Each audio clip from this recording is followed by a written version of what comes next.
ሰላም የእግዚአብሔር ቤተሰቦች ሰላማችሁ በክርስቶስ ኢየሱስ ስም ይብዛ።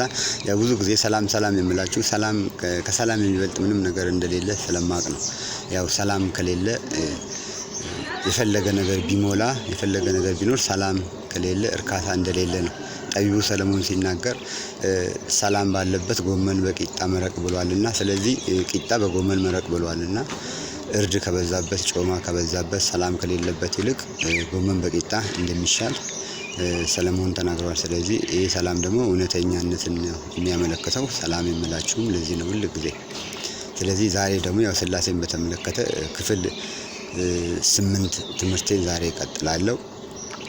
ዛሬ በጥሞና እንድትሰሙኝና እናንተ የሥላሴ አማኝ ሆናችሁ ደግሞ በክርስቶስ ኢየሱስ ስም በአንዱ አምላክ ስም አምናችሁ የተጠመቃችሁ ይህንን ትምህርት ሌሎችም እንዲያገኙት በቡድንም ሆናችሁ በጸሎት ቦታም እንድትወያዩ በስራም ቦታ ሆናችሁ እንድትወያዩ እላለሁ። ለሥላሴ አማኞችም ማስተላልፈው ጥሪ ቢሆን ሥላሴ አያዋጣም። ሥላሴ ያው መጨረሻ ወደ ሲኦል ነው የሚነዳቸው። ሥላሴ የሚባል አምላክ እንደሌለ ከክፍል 1 ትምህርት ጀምሮ መሳፍንት 8 ከቁጥር 20 እስከ 21 ሥላሴ ማለት በግመል አንገት ላይ የሚንጠለጠል ቃጭል እንደሆነ ነግሬያችኋለሁ። መጽሐፍ ቅዱስ ሱሉሴ ሥላሴ ሰለሱ ብላችሁ የምታስተምሩት መጽሐፍ ቅዱስ ላይ ያለውን ቃል ነው፣ ግን የለም እያላችሁ ነው የምትናገሩት። ሥላሴ ማለት ከዛ የመጣ ትምህርት እንደሆነ በአንገት ላይ የሚታሰር በግመሎች አንገት ላይ የሚታሰር ቃጭል ሱሉሴ ወይም ሱሉስ ወይም ሥላሴ ይባላል። ስለዚህ ብዬ ነግሬያቸዋለሁ ክፍል 1 ትምህርት ላይ።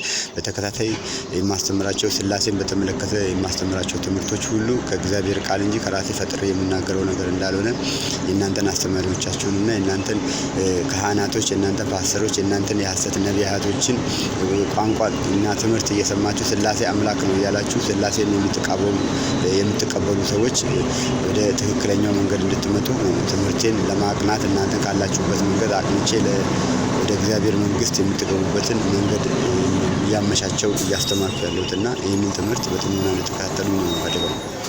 መጽሐፍ ቅዱስ ላይ ሥላሴ የሚል የለም ብለን ስንነግራቸው እናንተ ኢየሱስ ብቻዎች ይሉናል። እና ታዲያ ኢየሱስ ብቻዬን ነኝ አለ።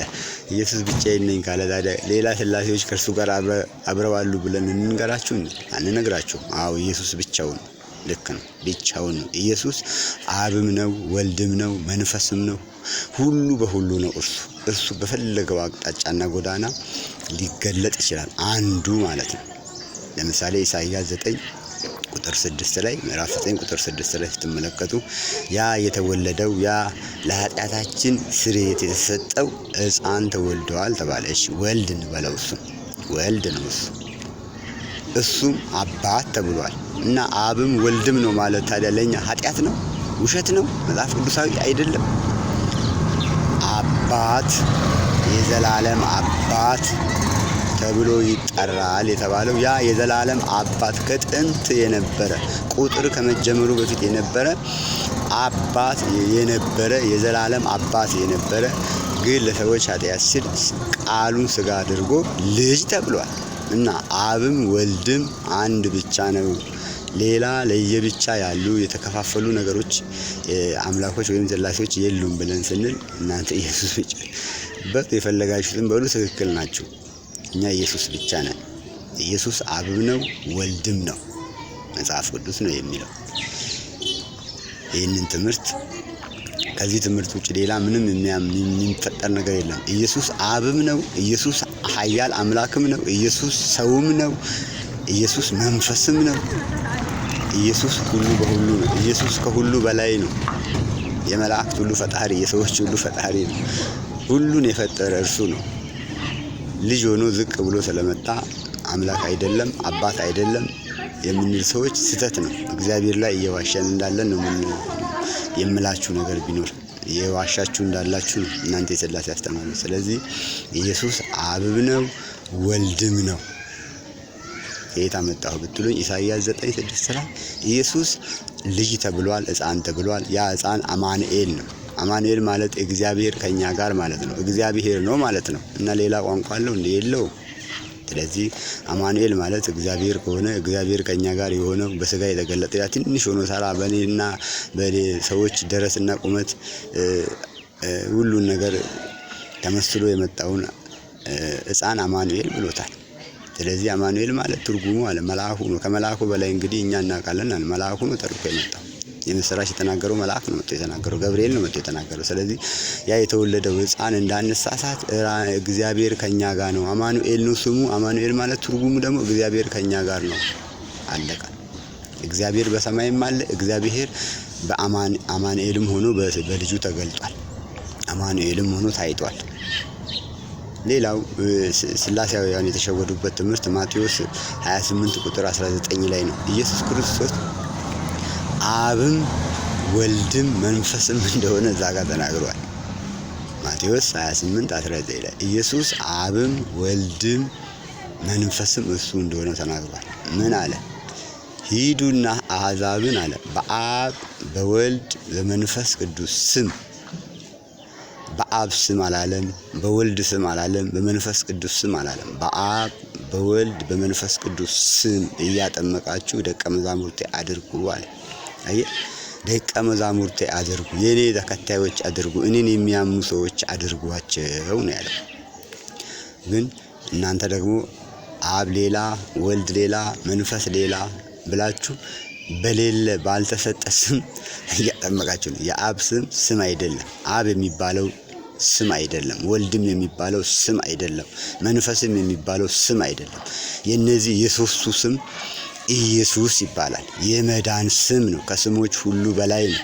ለምሳሌ ወልድ የሚባል ስም ማን ነው የሚባል? ወልድ ይላል። ወልድ የሚባል ስም የለም። የወልድም የአብም የመንፈስ ቅዱስም ስም ኢየሱስ ይባላል። ኢየሱስ አብም ነው፣ ኢየሱስ ወልድም ነው፣ ኢየሱስ መንፈስም መሆኑን ነው እዛ ጋር የሚያሳየው። በስሙ ንስሐና የኃጢአት ስርየት በማን ስም? በአብ ስም፣ በወልድ ስም፣ በመንፈስ ቅዱስ ስም፣ በተለያዩ ስሞች ሳይሆን በአንዱ ስም። በጌታ ስም ከተባለ ጌታ ጌታ የሚባል ስም የለም። የስልጣን ስም የኃይል መግለጫ የስልጣን መግለጫ እንጂ የጌታ ስም ከተባለ ስም አለ። የጌታ ከተባለ ቀጥሎ ስሙ ማን ነው? ስሙ ዳሽ ላይ ይሞላል ማለት ነው። ኢየሱስ ይባላል። ስለዚህ ሉቃስ 24 ላይም ክርስቶስ መከራን ይቀበላል በሶስተኛው ቀን ከሙታን ይነሳል ይልና በስሙ ንስሐና የኃጢአት ስርየት ከኢየሩሳሌም ጀምሮ በማን ስም? ያ በተሰቀለው ስም። የተሰቀለው ሲባል ስም አለው። የተገረፈው ሲባል ስም አለው። ስሙ ማን ነው? ኢየሱስ ይባላል። በስሙ ንስሐና የኃጢአት ስርየት ከኢየሩሳሌም ጀምሮ ይሰበከ ከተባለ ያ የእግዚአብሔር ስም ነው። የአብ ስም፣ የወልድ ስም፣ የመንፈስ ቅዱስ ስም ኢየሱስ ነው። ከዚህ ውጭ ሌላ እግዚአብሔር የተገለጠበት ስም የለም። ከስሞች ሁሉ በላይ የሆነው ኢየሱስ የሚለው ስም የማዳን ስም ነው። የሁሉን ቻይነት ስም ነው። የሁሉ በሁሉ ስም ነው። ስለዚህ ይህንን ትምህርት የምትሰሙ ሰዎች ሁሉ ስላሴ አስተማሪያን ትምህርት እንድትርቁና ወደ እውነተኛ ወደ አንዷ ቤተክርስቲያን ሐዋርያት ወደ ሰበኩት፣ ነቢያት ወደ ሰበኩት፣ ዳዊት ወደ ሰበከው፣ ኢሳይያስ ወደ ሰበከው፣ እዝራ ወደ ሰበከው፣ ኢያሱ ወደ ሰበከው፣ ጠቢቡ ሰለሞን ወደ ሰበከው፣ ኢዮብ ወደ ሰበከው ወደ ብቸኛ ወደ አንዱ አምላክ ተሰበሰቡ ዘንድ እላችኋለሁ። ከዚህ ውጭ እግዚአብሔር ሌላ መንገድ የለው። አንድ ሃይማኖት ነው ያለው። አንድ ጥምቀት ነው ያለው። አንድ ሕዝብ ነው ያለው። እግዚአብሔር አንድን ሕዝብ ለመውሰድ ነው የሚመጣው። ለተለያዩ ሰዎች ወንጌልን አልሰጠም። ለ12ቱ ነው ወንጌል የሰጠው። 12ቱ ከሰበኩት ወንጌል ውጭ ሌላ የሚሰበክ ወንጌል የለም። 12ቱ ሐዋርያት ከሰበኩት ውጭ እኛ ከሰበክነው ውጭ የሚሰብክ ቢኖር የተረገመ ይሁን ብለዋል። ስለዚህ ይህንን ወንጌል በአቋራጭ መጥተው በአቋራጭ እየገቡ የሚሰብኩላችሁ የሚያስተምሯችሁ ሰዎች እነሱ የተረገሙ ናቸው።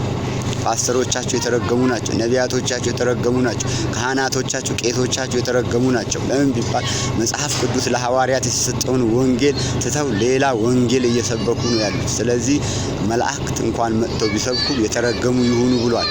ገላትያ ምዕራፍ 1 ላይ ከቁጥር 1 ጀምሮ ወደ ታች እየወረዳችሁ ታነቡ እኛ ከሰበክንላችሁ ወንጌል ውጭ ብሎ ጳውሎስ ተናግሯል። ጳውሎስ ከሰበከ ወንጌል ውጭ የእውነት ወንጌል የሚባል የለም። ስላሴ የሚባል ወንጌል የለም። ጥምቀት በኢየሱስ ስም ነው። ጳውሎስ የተጠመቀው በኢየሱስ ስም ነው። የሐዋርያት ሥራ ምዕራፍ 22 ቁጥር 16 ጥምቀት ያድናል፣ ጥምቀት አያድንም ትላላችሁ እናንተ የሥላሴ አማንያን። ሰው ያመነ የተጠመቀ ይድናል ይላል ማርቆስ 16:16። ይህን የተናገረው ኢየሱስ ክርስቶስ ነው። ውሃ አያድንም ትላላችሁ፣ ውሃ ያድናል። ተነስና ታጠብ፣ ለምን ትዘገያለህ ብሎታል። የሐዋርያት ሥራ ምዕራፍ 22 ቁጥር 16 ነው።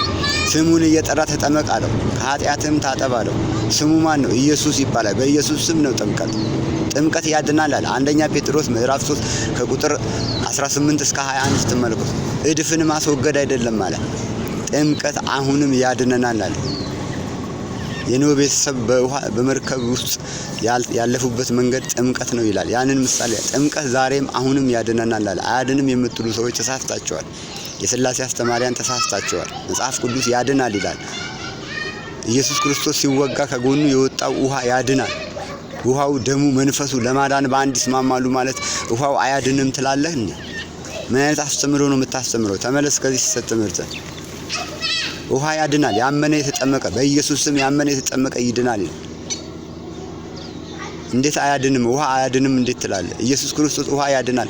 ኢየሱስ ክርስቶስ አፈር ያድናል። የፈለገው ነገር ያድናል ካለ አምነ መቀበልና ያንን ነገር መተግበር እንጂ አያድንም እንዴት ትላለህ? በእግዚአብሔር ቃል እንዴት ድፍረት ቃል ትናገራለህ? ያመነ የተጠመቀ ይድናል።